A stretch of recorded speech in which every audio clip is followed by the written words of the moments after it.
আছে world cup খেলা। World cup খেলা এটা সুন্দৰ প্ৰশ্ন, কি ধুনীয়া উত্তৰ দিছে। এতিয়া ৱৰ্ল্ড কাপ খেলিব, অসমবাসী ৰাইজ আশীৰ্বাদ কৰিব লাগিব, কোৱা এতিয়া। আশীৰ্বাদ কৰিলেহে আৰু খেলিব পাৰিম ৱৰ্ল্ড কাপ। হয় দিয়া, কিয় আশীৰ্বাদ নকৰিব অসমবাসী ৰাইজে। কেনেকুৱা লাগে ইয়াতে থাকি? ইয়াত থাকি বহুত ভাল লাগে। ফুটবলৰ লগতে আৰু পঢ়া শুনাও টিউচনো হয় লগতে। ফুটবলৰ সমানে মানে পঢ়াটো গুৰুত্ব দিয়ে। তুমি ভাবানে ইয়াতে যিমানখিনি পঢ়াৰ গুৰুত্ব দিব লাগে সেইখিনি তুমি পাইছা বুলি? পাইছোঁ। পাইছা, ধন্যবাদ। মই আজি ইংৰাজ চবৰে এটা এটা ধুনীয়া সপোনবোৰ বাস্তৱলৈ যাতে ৰূপান্তৰ হয় তাৰ কাৰণে সকলোৱে আশীৰ্বাদৰ প্ৰয়োজন। এতিয়া মই তোমাৰ ভালে মনত পৰা নাই। তুমি এতিয়া কিমান ক্লাছত আছা? মই ক্লাছ 9। ক্লাছ 9ত? তুমি বৰ সুন্দৰ গান গোৱা, মই শুনা পাইছোঁ, কিন্তু আজি অসমবাসী ৰাইজক গান গাই শুনাব লাগিব। ডেকা হ'বনে? গোৱা গান এটা। নমস্কাৰ, মই বিহু কলিয়াটাকে গাই দিব ওলাইছোঁ। নাহৰৰে কুমলীয়া পাত, মইনা তোমাৰ মিঠা মাত, মইনা তোমাৰ মিঠা মাত, লাহে লাহে নাচি থাকা, পিন্ধাই দিছোৰ মুগাৰ সাজ, ৰঙালী বিহুতি আদৰৰ, ৰঙালী বিহুতি সাদৰৰ, ৰঙালী বিহুতি সাদৰৰ, বিহুতলি শুৱনি মই ককা আইতাৰ মৰমৰ, বিহুতলি শুৱনি মই ককা আইতাৰ মৰমৰ। ধন্যবাদ। ধন্যবাদ। মোৰ তোমালোকৰ পৰা প্ৰথম প্ৰশ্নটো, যিহেতু ইমান এটা সুন্দৰ পৰিৱেশৰ মাজত থকা নহয় জানো বাৰু, ফুলৰ মাজত, হয়, কোৱাচোন কেনেকুৱা লাগে? আমিতো মানে কি ক'ম আৰু, ৰাতিপুৱা ইয়াত অহাৰ লগে লগে আপোনাৰ ইয়াত বেলেগ এটা পৰিৱেশ পাওঁ। আৰু আজি আমি বহুত বছৰ ইয়াত জড়িত হৈ থকা আজি বহুত বছৰে হ'ল। মই আপোনাৰ 2008তে অহা হয়। 2008ত? হয়, মই যেতিয়া আমাৰ ৰেষ্টুৰেণ্ট মানে নাৰ্চাৰী হৈ আছিলে, ৰেষ্টুৰেণ্টটো ষ্টাৰ্টিঙতে মই আহিছিলোঁ। হয়, তেতিয়াৰ পৰা মই আহিছোঁ। আৰু আপুনি গম পাই চাগে, আৰু মই তেতিয়াৰ পৰা যোৱাই নাই, ইয়াতে আছোঁ। তো সেয়াহে আৰু দাদা বাইদেউ তেনেকৈ আৰু মানে মৰম বহুত কৰে কাৰণে এৰিব নোৱাৰোঁ মানে। হয় হয় হয় হয়, ধন্যবাদ। তুমি কোৱাচোন। হয়, মোৰো একে অভিজ্ঞতা। মই ৰাতিপুৱা যেতিয়াৰ পৰা ইয়াত যেতিয়াৰ পৰা আছোঁ আজিলৈকে কোনোদিন এনেকুৱা লগা নাই যে মোৰ বেয়া লাগিছে মনটো, বা এইখন এনেকুৱা এটা পৰিৱেশ দিছে দাদা বাইদেৱে। আৰু মোৰ ইয়াত আজি এই বছৰ 13 বছৰ ৰানিং হৈ আছে ইয়াত কাম কৰা। 13 বছৰত আজিলৈকে মানে কোনোদিন অসুবিধা পোৱা নাই।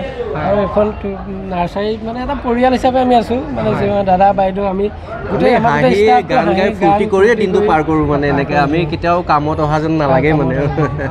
আমি এটা ফেমিলি হিচাপে আছোঁ আৰু ধুনীয়াকৈ আছোঁ। হয়, ধন্যবাদ। এইখিনিতে ছাৰ আৰু এটা প্ৰশ্ন, যিহেতু আপোনালোকৰ এখন ৰেষ্টুৰেণ্টো আছে নহয় জানো বাৰু, কিন্তু চাহকাপ খাই বিৰাট ধুনীয়া লাগিলে, ভাল লাগিল আচলতে। কওকচোন অকণমান ৰেষ্টুৰেণ্টৰ কথা। ৰেষ্টুৰেণ্টটো মানে আমাৰ নাৰ্চাৰী ঠিক 4 বছৰমানৰ পিছতে আমি ৰেষ্টুৰেণ্টখন আৰম্ভ কৰিছিলোঁ। হয়, প্ৰথমতে আমি ৰেষ্টুৰেণ্টখন আৰম্ভ কৰিছিলোঁ কাষ্টমাৰৰ ডিমাণ্ডৰ ওপৰত, যে তেখেতসকলে আহে 1 ঘণ্টা 1.5 ঘণ্টা ইয়াতে ফুল চাওঁতে লাগে। তো তেখেতসকলে সদায় চাহ একাপ কফি একাপ খাব বিচাৰে। তো আমি চাহ একাপ কফি একাপ মানে কাষ্টমাৰক দিবৰ কাৰণেহে আমি ৰেষ্টুৰেণ্টখন আৰম্ভ কৰিছিলোঁ। তাৰপিছতে কাষ্টমাৰৰ ডিমাণ্ডৰ ওপৰত বেছ কৰি আজি এখন মানে পূৰ্ণ পৰ্যায়ৰ ৰেষ্টুৰেণ্ট বুলি ভাবিছোঁ আমি, যিহেতু আমাৰ সকলো ধৰণৰ মানে north Indian, south Indian, Chinese গোটেইখিনি ফুড আমি প্ৰভাইড কৰিব পাৰিছোঁ। হয় ছাৰ। ছাৰ হয়, আপোনাৰ পৰা প্ৰথম প্ৰশ্নটো, যিহেতু জন্ম লগ্নৰ পৰা জড়িত হৈ আছে নহয় জানো বাৰু, হয়, কওকচোন আপোনাৰ।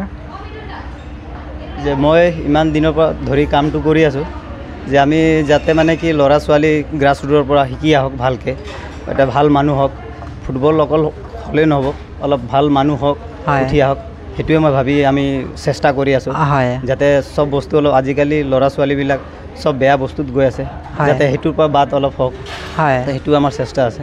হয়, আৰু আমাৰ ছাৰে যে অ'নাৰে দিবাকৰ ছাৰে বহুত চেষ্টা কৰি আছে ল'ৰা ছোৱালী ভালকৈ এটা উঠি আহক, এটা ভাল মানে নেশ্যনেল ষ্টেট বা ইণ্ডিয়া টিমত খেলক, নেশ্যনেল টিমত খেলক বুলি ভাবি এইটো প্ৰচেছ লৈছে।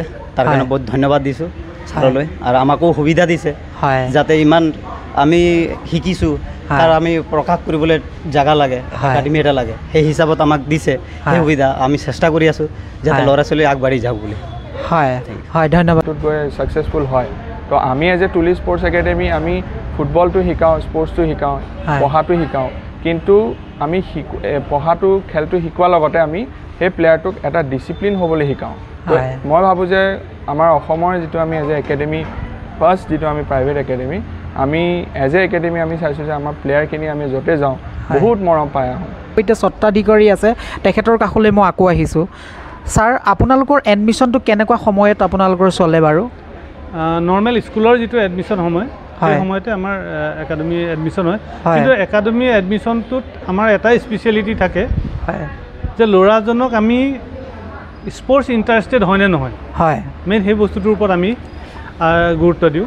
প্ৰথমতে হৈছে কি আমি তলৰ যিখিনি ল'ৰা ছোৱালী বিল' 13 খুব আমি বেছি ট্ৰায়েল নলওঁ, কিন্তু এবভ 13ৰ যিখিনি ল'ৰা ছোৱালী এবভ 15 এবভ 17 আমি এটা ট্ৰায়েল বেচিছতে এটা বেছিক শিকা ল'ৰা ছোৱালীখিনিহে আমি লওঁ। হয় ছাৰ। আৰু তলৰ ক্লাছৰখিনি আমি এইকাৰণে নলওঁ যে তেওঁলোকে প্ৰপাৰ গাইড পোৱা নাই, প্ৰপাৰ কোচিং পোৱা নাই, তেখেতসকলৰ ইণ্টাৰেষ্ট যদি থাকে তেতিয়া আমি এডমিশ্যন কৰাওঁ। হয়, এতিয়া মই যদি ক'ব বিচাৰোঁ যদি বয়সৰ ক্ৰাইটেৰিয়াটো যদি কওঁ 13 বছৰৰ পৰা আপোনালোকে লয় ন ল'ৰা ছোৱালী? কিমান বছৰ? 8 বছৰ। 8 বছৰ, 8 বছৰৰ পৰা আপোনালোকে লয়। হয়, ঠিক আছে। আপোনাক জনাবলৈ পাই সুখী হৈছোঁ যে 2023 বৰ্ষত আমাৰ একাডেমীৰ পৰা 7জন ল'ৰা আৰু ছোৱালী দুয়োটাই আছে নেশ্যনেল খেলিবলৈ যোগ্যতা অৰ্জন কৰিছে। হয় ছাৰ। আণ্ডাৰ 15 নেশ্যনেল টীমত আমাৰ 3জনকৈ ল'ৰাই মানে চিলেকশ্যন পাইছে, আণ্ডাৰ 17ত এজনে পাইছে, ওমেন্সৰ আণ্ডাৰ 17ত পাইছে, অ'পেনত পাইছে। আৰু এটা কথা আমি আপোনালোকক জনাবলৈ পাই সুখী হৈছোঁ যে অল ইণ্ডিয়া ফুটবলৰ যিখন গোৱাত একাডেমি আছে, তো তাৰলৈও আমাৰ একাডেমীৰ পৰা আণ্ডাৰ 17ত দুগৰাকী, এজন বয়জ আৰু এজন গাৰ্লছে মানে ইনভাইটেশ্যন পাইছে। হয় ছাৰ। তো আমাৰ কাৰণে খুব ডাঙৰ খবৰ। হয় ছাৰ। আৰু তাৰে এজন আমাৰ এতিয়া ইতিমধ্যে জামছেদপুৰ FCৰ আণ্ডাৰ 17 টীমত তেখেতে যোগ্যতা অৰ্জন কৰি তাতে 2 বছৰৰ কাৰণে কণ্ট্ৰেক্ট আছে। হয় ছাৰ। তো এইখিনি আমাৰ 2023ৰ এচিভমেণ্ট। হয় ছাৰ। আমি অনাগত ভৱিষ্যতত আমি খুব আশাবাদী খুব ভাল ৰিজাল্ট আহিব বুলি। হয় ছাৰ। হয় ছাৰ, ধন্যবাদ।